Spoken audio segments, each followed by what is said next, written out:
So I'm Cynthia, and I'm the host of the reality series CPS the Horror Stories.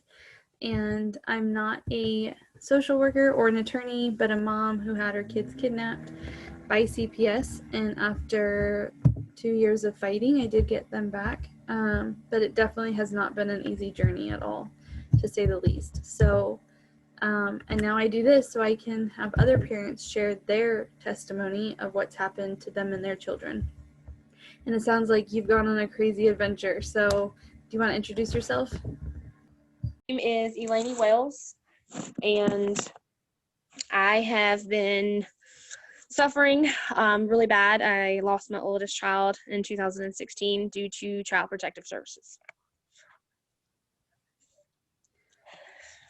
Yes, ma'am. They accused me of something that they had no proof of, and what that was a level 2 preponderance of evidence.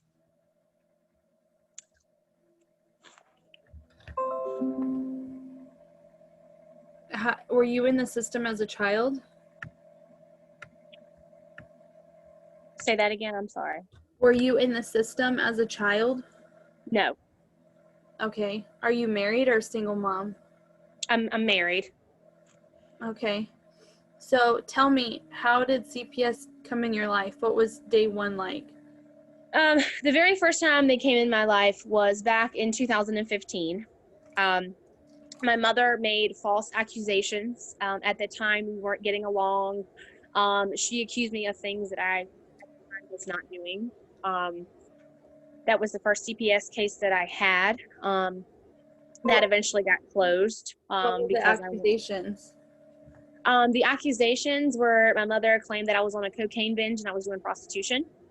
Have you ever done any of that? I've never done any of that. I've never done drugs in my entire life.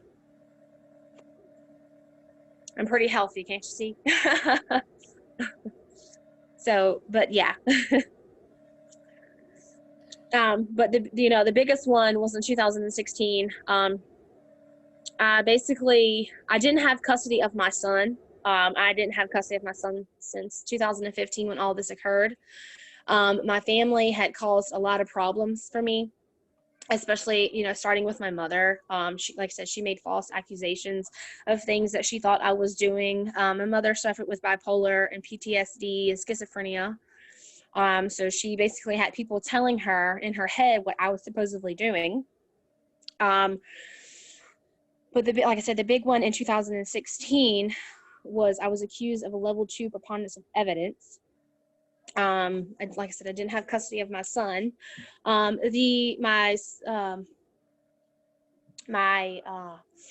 son's father's mother had custody at that time, and basically I kept my son when she was working. She drove a log truck, and the one time that I did not have my son, he got physically hurt. Like I said, they pinned it against me. One of her friends, who was a babysitter, was watching my son that day because I had a job interview.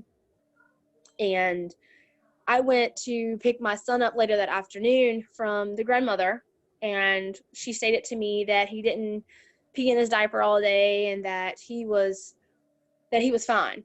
I didn't pay, too much mind to it. And I get home, and about approximately 1 o'clock in the morning, he woke up, he was screaming bloody murder. My first instinct, he was soaking wet. His, where he was laying was soaking wet. And my first instinct, okay, I'm just going to put you in a bathtub. I'm going to rinse you off because I need to know what's going on.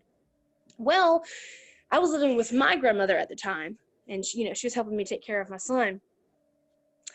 Well, I turned him around out of the bathtub, and my grandmother, she's a red welt mark on his behind.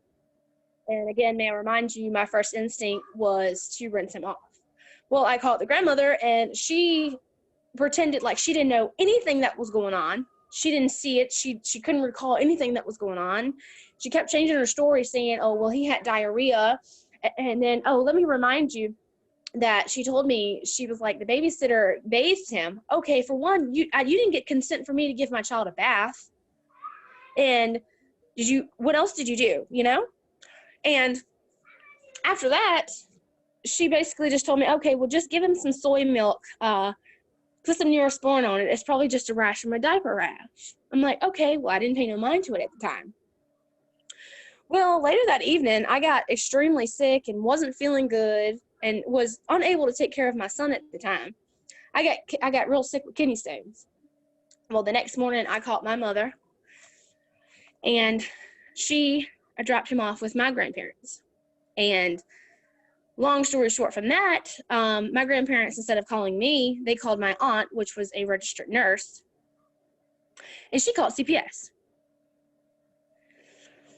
And from there on out, my son was two and a half years old then, and the social worker was badgering him, and he said 3 statements: mommy hit me, mommy spanked me, mommy did it.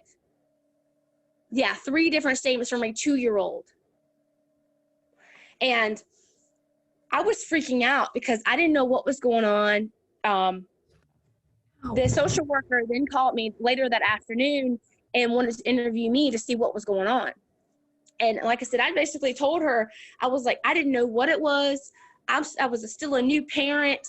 I didn't know where it came from. I crossed all my T's and dotted my I's. And I even told her, I said, I will take a lie detector test. I will fingerprint. I will do whatever to prove to you that I did not abuse my son. And from that day forward, my son spent, I want to say 2 years with my aunt, because social services told me if I did not stay away from my son, they would throw me in jail and put a protective order against me. They never investigated the babysitter nor the other grandmother. They pinned all the accusations on me. And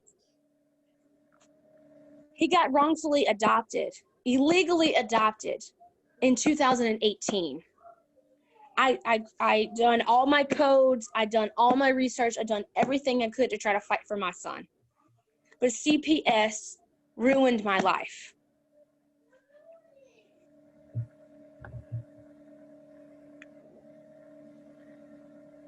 Illegally adopted. Yes. By who? A family? Yes. His school teacher at the time.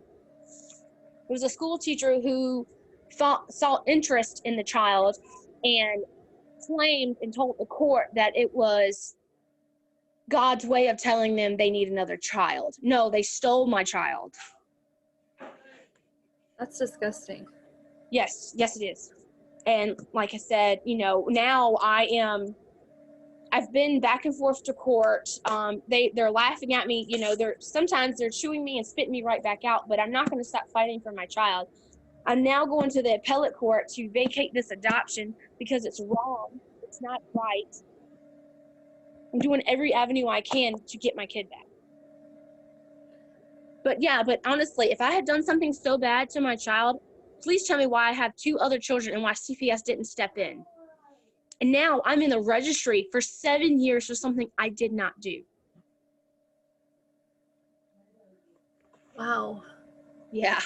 They made your life a living hell. Oh, yes. Oh, yes. When did you meet your husband? I met him in 2017.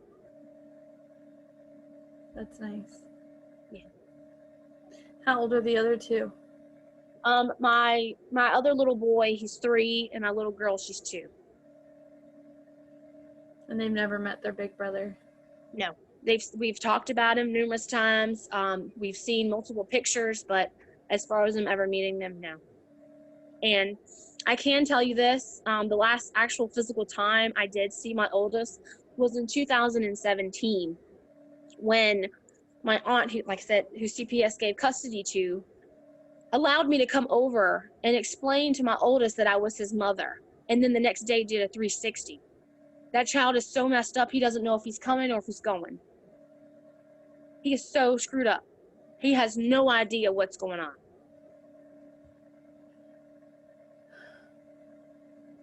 I can't imagine the trauma that he's been through. Yeah. Oh, yeah. I mean, and like I said, I've made so many avenues to try to be there for him. Like, he's had a Christmas play. He was in a play. here where we live, and they threatened to call the police and have us escorted just because I was trying to be there for my son. They done everything they could to fight me and told the court, oh, she's never made no attempt to see her son, blah, blah, blah. I have certified mail. Well, I wrote my child and the adoptive parents who have him now to do anything I could to try to meet my son.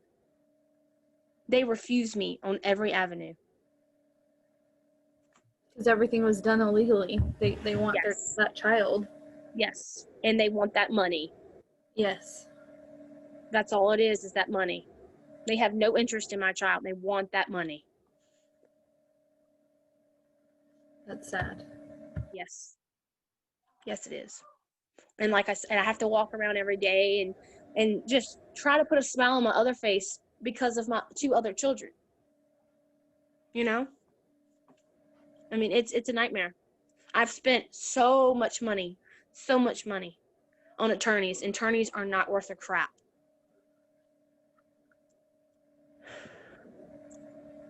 Where are you from? I'm from Emporia, Virginia.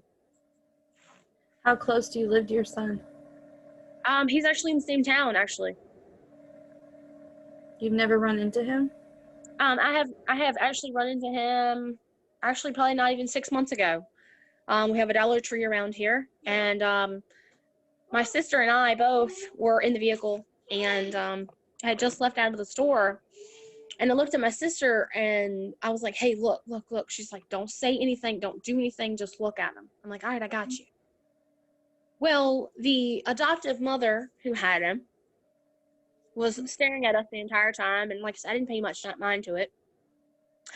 And I got into my car and we were getting ready to take off. I dropped my cell phone. I went around on the other side. Out of all those cars in that parking lot, who's to know I would park beside her? She accused me of trying to stalk her and kidnap my son, waiting for her to come outside. Yeah. I mean, I see him, but they keep him hidden pretty well.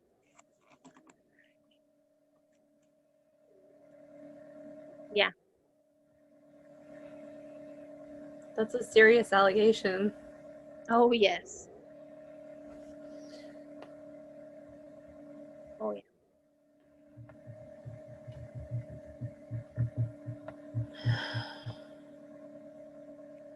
Yeah. It's, Wow.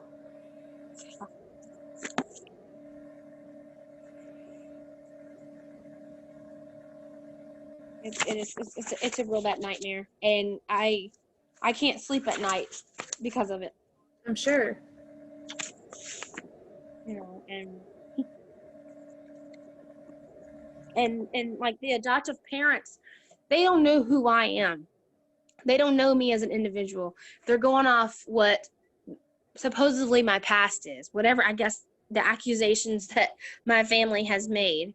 They've never tried to sit down and talk to me to know what kind of person I am. It's a real bad nightmare. It is.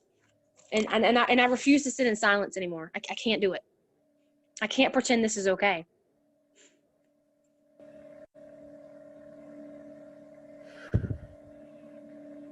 Yeah. I feel like I don't know what to say. Because I'm just blown away. Yeah. Oh, yeah. It's crazy that they're allowed to get away with this stuff. And honestly, what I'm thinking, I'm looking at my children and I'm just like, I can't imagine my kids being taken and then adopted out and then trying to call me, Mommy, please come get me. You know, I want to be home with you. Because I know that's what they would do. I'm sure that's what your son wants. Yeah. Oh, yeah. You know, and it tears my heart. It hurts. Yeah. When I was separated from them for the time that they were at my parents and I wasn't allowed to see them, that was like hell. I don't even know how I got out of bed. I look back and I'm like, I carried a job and everything. I don't know how you keep living, but you do.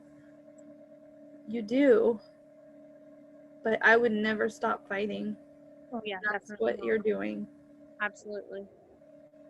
And it's crazy because I had no due process. I had nothing.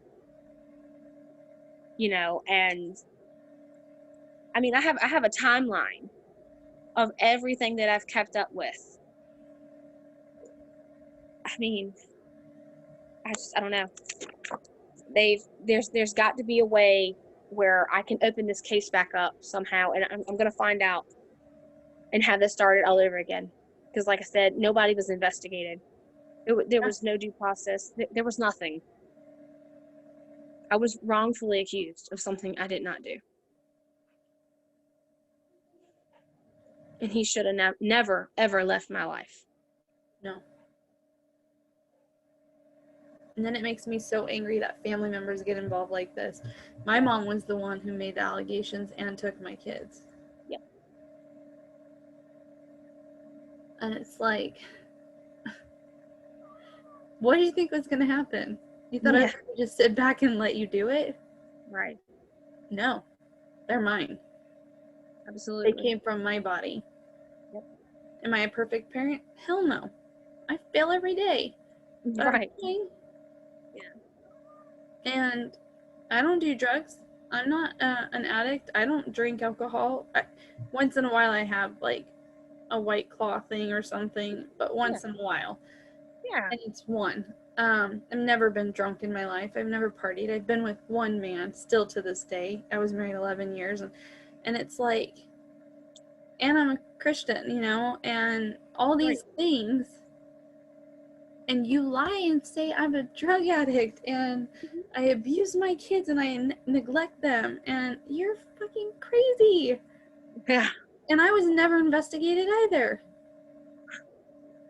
I take it back. I was actually investigated, but not for those allegations. I was investigated in October of 2016, and then February 2017 is when they were taken, but they were taken by my mother illegally, without permission, just gone. Wow. I had to go to the hospital because I have health issues, which I don't know how, if I am so sick, how I can't be doing drugs. Right. Kill me. Right. But she walked out. She came to the hospital to be with me, and my girlfriend was in the parking garage switching the car seats. And the next thing I know, they call me back for triage. I don't know if you know what that means, like to check you out and see where they should place you. The next thing I know, I watch my kids out of a double, one-way mirror walk at my mom, grabs them and walks out. And I'm thinking, I got a little like anxiety because I don't trust my mom, but I'm like, okay, what is she gonna do? She's gonna bring them to my friend. My friend's gonna take them. Okay, we're good. I'll see my mom in a few minutes. Never came back. Never. Then she got a doctor who never even saw me to sign a paper saying I was a drug seeker. Here's the crazy thing. So I was on pain meds. When I got to the hospital, I handed them the bag of all my meds. They charted it. 3 weeks. I'm in the hospital for 3 freaking weeks. They discharged me. This saved my case right here. They brought me back the medication, and I was like, I have an open case now. I don't want it. And they're like, if you don't take it, you can die. Because, like, you need pain meds. And I'm like, I'm saving my children. And I don't even want to be on it anymore, And so I sign a paper. I sign the back of a paper. I write a note to destroy my meds. They're like, you want a copy? I'm like, no. And they're like, you better take it. It's like, fine, whatever. That paper saved my life. And my records that I got, that I never saw this doctor that said I'm a drug seeker. And why am I drug seeking at your hospital with my own pain meds that I hand you? Right. So the stuff that gets said, it's just like, you're so stupid. Yeah. Not you. No. I know what you mean. Yeah, definitely. People. And in October, a few months prior, they'd come to my house I was able, because I was sick then, and I don't know if you know my health issues, but like I actually have tubes that come out of my stomach. Wow, hun. Yeah. And so like pretty crazy health issues. And so in October they were like, well, you can take care of your kids by yourself, because I was married and my husband got hooked on meth when I got sick. Wow. And threatened to kill me, and he would not leave me alone, and I did everything. Like I even tried going to a shelter, all of it. And I'm the one who called CPS. I actually had the school call, but they came, they reported that I am a fit parent even though I have health issues. Investigation over. Made my Right. husband leave. Wow. And like I said, same county, same house, couple months later, and my mom has my kids. And she's the one who made the allegations. I think that should be illegal. I think if you make Yes. allegations, you don't get the fucking kids. There you go. There you go. That's crazy. Yeah, it is. You have to That's think wild. what's in it for that person. Right. What's in it? What was in it for your whoever? That. Now this woman who has your son and parades him around the same town, like. Yep. And then accuses. I was accused of stalking too. I had my friend, my mom and I lived in the same town. Wow. And my friend went to pick up his kids from school, the same school my kids went to. Now, mind you, there was nothing that said I can't be there. Right. I just can't be around my kids. So we're in the car, and lo and behold, we see this tiny boy running across on the sidewalk, but getting ready to cross the street. And my friend like flies to the steering wheel and was like, oh my gosh, look at that. And I'm looking, and I froze. Where's the adult? Wow. I said that. Where's the adult? Who's watching that boy? This is far away. Right. 20 to 30, maybe even 40 feet behind him is the adult. The boy gets to the stoplight, hits the button, the crossing guard takes one step, and the boy flies in front of her. It's my son. It's my son. Wow. And I have a witness. I call the social worker. Let me tell you what I just saw. You're stalking. Now there's an order. I can't be anywhere near their school. And I'm like, I didn't even get out. I didn't even step foot on the grounds. But because you're doing something wrong, I'm stalking. Jesus. So same thing for you. You went to a store. You dropped something. What are you? And that's like with me. I have a witness, my sister. My sister was with me. She saw everything. Everything. Does he recognize you when he sees you or no? I'm not sure much anymore, but that day he stopped and he stared. I think he knows. I really do. Deep down inside me, I really think he knows who his mama is. I really do. That gave me goosebumps. And you want to know something pretty awesome? Yeah. Back to the CPS thing. The director of CPS also had another case similar to mine. The family who had information got him fired for the same crap they put me through. Yeah. So I'm trying to team up with her, and we're gonna rock this. We're gonna rock their world. I'm excited to see what happens. Oh yes, girl. We're gonna rock this. Oh yeah. Oh yes. We are going to definitely. We're gonna rock this. Good. I'm excited. Yeah, me too. I can't wait to see what he looks like when you get him back. Oh, honey. Oh, yes, girl. Oh, yes. Oh, yes. And it's crazy because I have 16, almost 17 binders full of information for that little boy, for him to understand what really is going on. Good for you. And I had court yesterday, actually, because I'm doing a paper trail.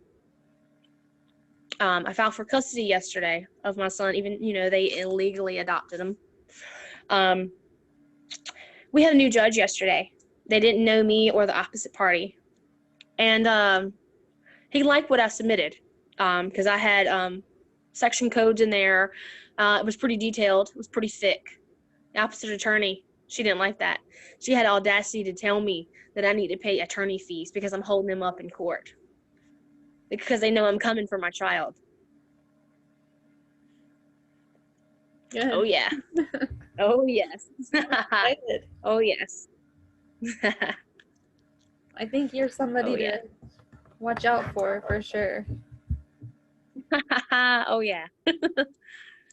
Oh, yeah. I want to definitely do an update. I want to know what happens as your case goes on, and I think that's great for documentation too. Absolutely. Let's do it. All right. I'm so grateful that you came on and shared your story. It's as soon as I hate when I ask everybody off camera, is your case open or closed? Closed. And then I have to ask the next question.